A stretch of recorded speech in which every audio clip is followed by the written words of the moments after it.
What was the hardest thing to adjust to when you first started college? You have to hold yourself accountable no matter if you like it or not. Just a terrible semester with this woman. Like, that is the biggest tip as well. You have to kiss up to your professor. If there's one thing you take from this video, it is that you need to get an...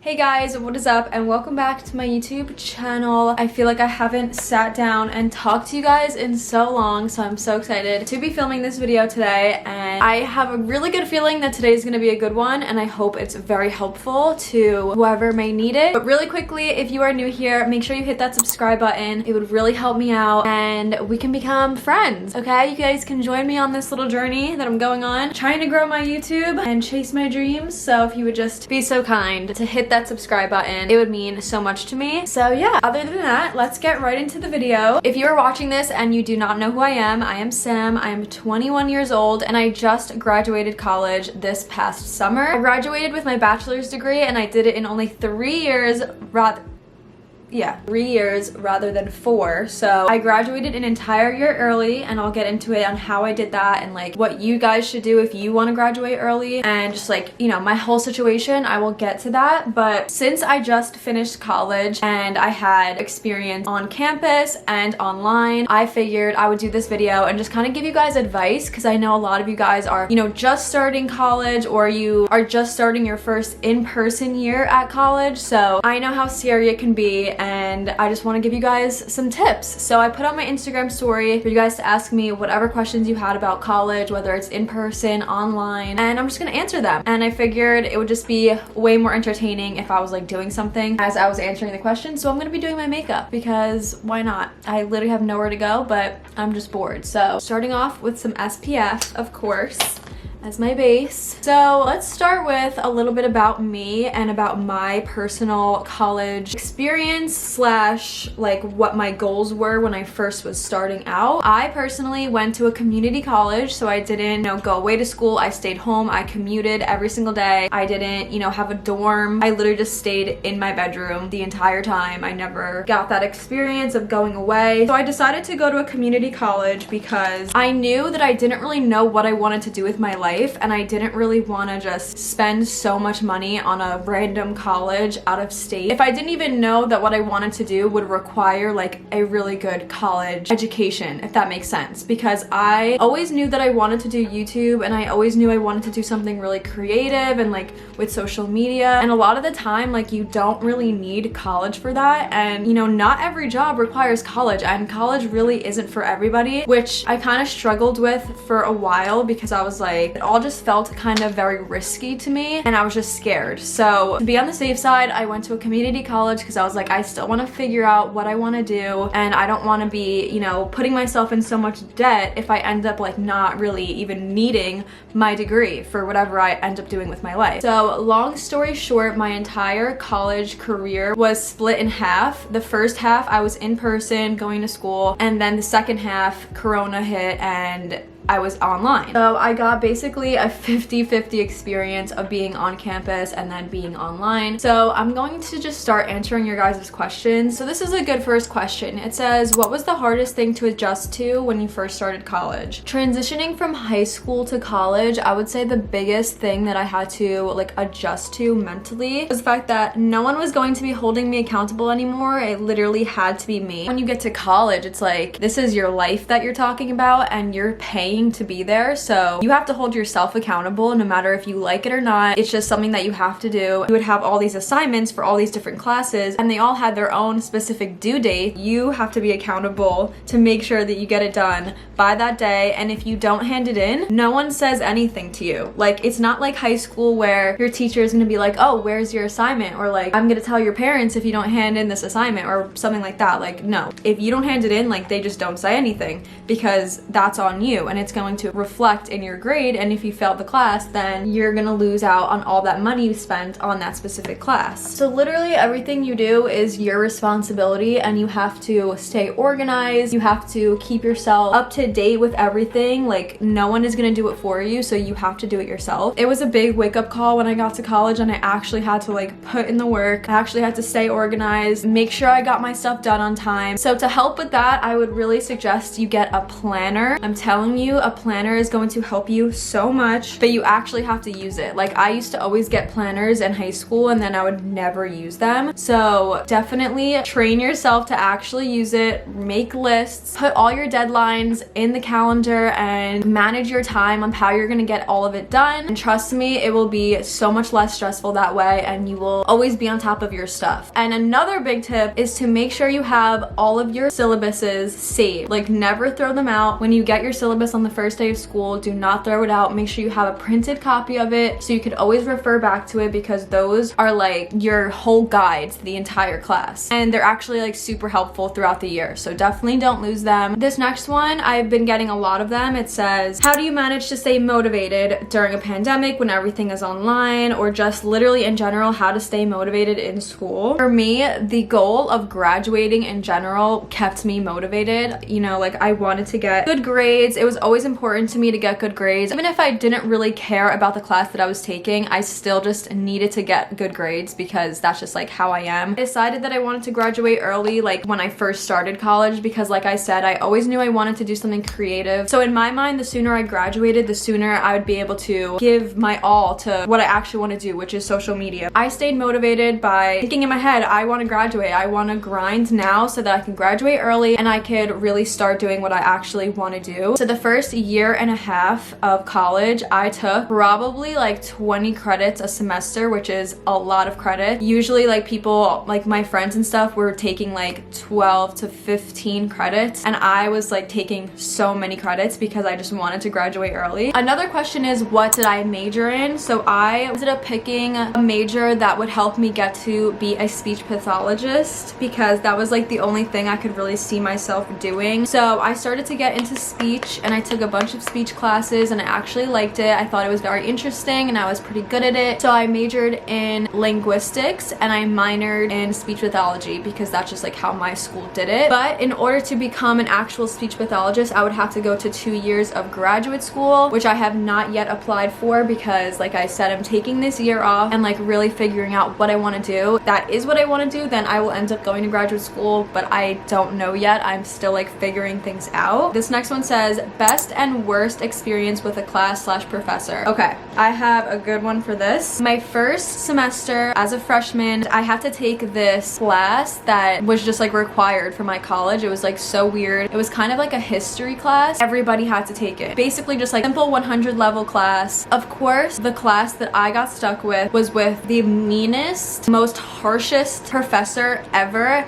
Out of all of the different professors that taught this specific class, we had the most hardest one that was like so strict, and we had to do so many papers when everybody else in this class had no papers to write, had all these weird projects to do that just took up so much of our time. And on top of that, she would grade them so harsh. Was such a hard grader. That was very scary to me. That class gave me so much anxiety. She would always pick on people, and I hate being picked on because I just have social anxiety. So I had just a terrible semester with this woman. Her class was at like 8 in the morning and I couldn't change it. And I just remember being so busy all the time. If there's anything you guys should expect, it is that you're not gonna always like your professors, and it's just kind of like a game of like if you're gonna get a good professor or not, because there's just nothing you can do about it. Some of them are just like super unfair for no reason, and like they just get away with it. So that part really sucked. But after my first semester, when I was able to pick my classes myself, I would always go on Rate My Professor and look up if the professor was good or not, and then I would like base my decision on which class I was gonna take by that. So once you get to the point where you can pick your own classes and your own professors, you're gonna be fine. But in the beginning, you're gonna have to just like deal with whatever professor you get and kind of kiss up to them. Like, that is the biggest tip as well. You have to kiss up to your professor, and if you go to office hours, you introduce yourself, you show them that you're like trying and like always asking them questions. Even if you don't do that good in the class and you don't get good grades, they're still gonna give you a good grade at the end of the year because they know that you like tried and like you formed a relationship with them. So that is a very big tip to have. You have to like make yourself known to your professor, because professors see so many different kids. It's not like high school where they're gonna learn your name. If you don't make them learn your name, they're not gonna learn your name. So you need to form a relationship with them, and if you do that, trust me, you will get better grades and you will have a much easier semester if you're on their good side. Okay, this one says your study routine quarantine. So honestly, I was the type of person to always wait to the last minute to study, and for some people that doesn't work. For me, it honestly worked way better than like studying for hours and hours and hours. So I would kind of procrastinate and wait to the, you know, few days before the test, and then I would start studying. My favorite study strategy was to make flashcards. I don't know why, that just helped me so much. I literally couldn't learn any other way, so I would make flashcards about literally everything. No matter what subject it was, I found a way to make flashcards out of it. So that was personally my favorite study thing to do. Also, you should exchange numbers with people in your class so that you guys can study together or like share notes and stuff. Even if, you know, you have to kind of put yourself out there and like ask for their number in class, just do that. Or like sometimes they'll have like a class group chat, so make sure you get in there and you add yourself in there, even if you like don't know anybody in the class, because that happens to me so many times. But trust me, if you are in the class group chat, it'll be so much easier for you and you will have at least somebody to ask if you have questions. Another big tip for studying and just like literally taking classes in general is, you know, in high school you didn't really bring a computer to school. You would just use a binder, or you would like take handwritten notes, or your teacher would print stuff out for you. But in college, no one is printing anything out for you for the most part. You have to do everything yourself. For me, when I was first starting out, I had a binder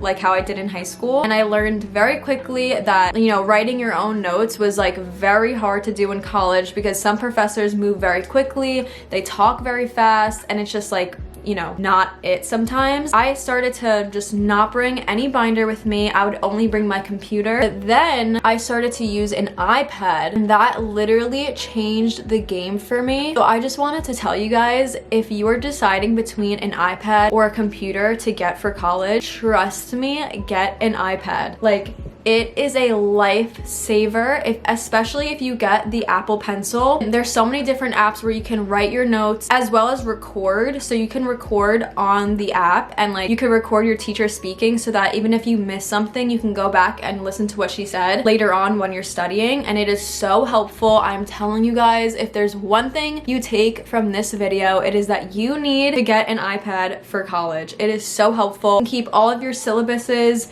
in order. If you get the app Notability, it helps so much with organizing your classes, and you could just use the Apple Pencil to write your notes while you're in class. You don't have to bring a big binder of like all papers flying everywhere, because you can just download them, keep them all in their organized tabs. It just makes your life 10 times easier, and it was my favorite thing ever. So last question that I got asked a bunch of times is how I managed to stay motivated and balance out doing YouTube on top of college. So once COVID kind of hit and everything was moved to online, that was when I finally was like, okay, I'm home and online gives me so much more free time. I think I could finally start doing what I actually want to do, which was YouTube. And so I literally started it right when quarantine hit. I was making videos all the time, and I quickly became so in love with it. Like, I always knew I wanted to do it, and I always knew that it was like almost what I was meant to do, because I'm just a creative person. That's the only thing I was really interested in. I loved editing, fell in love with it very quickly, and all I wanted to do. It took up all of my time. It was all I thought about. And honestly, this is gonna sound so terrible, but I prioritized YouTube over college as soon as I started it. Once I started YouTube, I kind of prioritized that so much more than college. By some grace of God, I still maintain really good grades while being online, and I think that I kind of just made a really good schedule for myself for like filming and editing and everything. And then in between those times of, you know, when I wasn't doing that, I would get my schoolwork done. Once I realized that like I actually really had a passion for YouTube,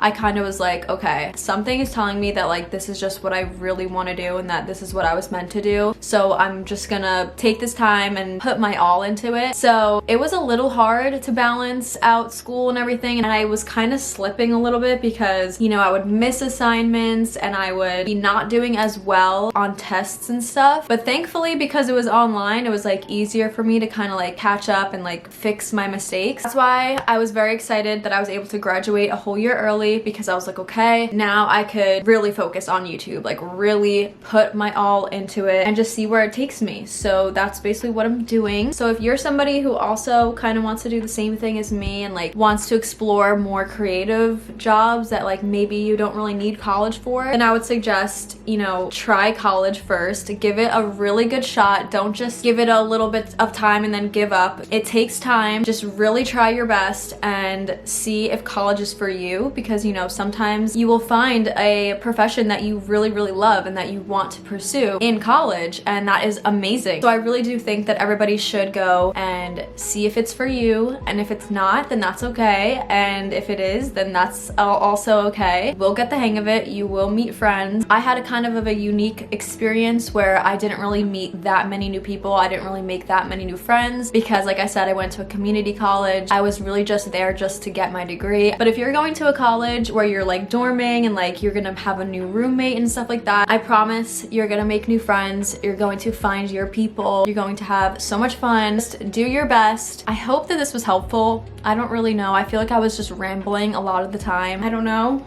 but yeah.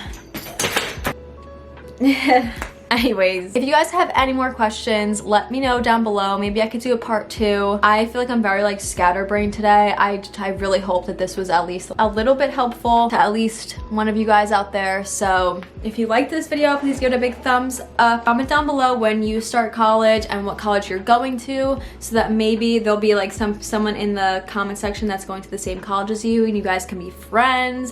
You can always DM me. My DMs are always open. That's pretty much it for today's video. Thank you guys so much for watching. I will see you in the next one. Good luck on your first day of schools. You're gonna do amazing. And yeah, I love you all. You're all beautiful. Have an amazing day and an amazing school year. That's all. See you in the next one. Bye.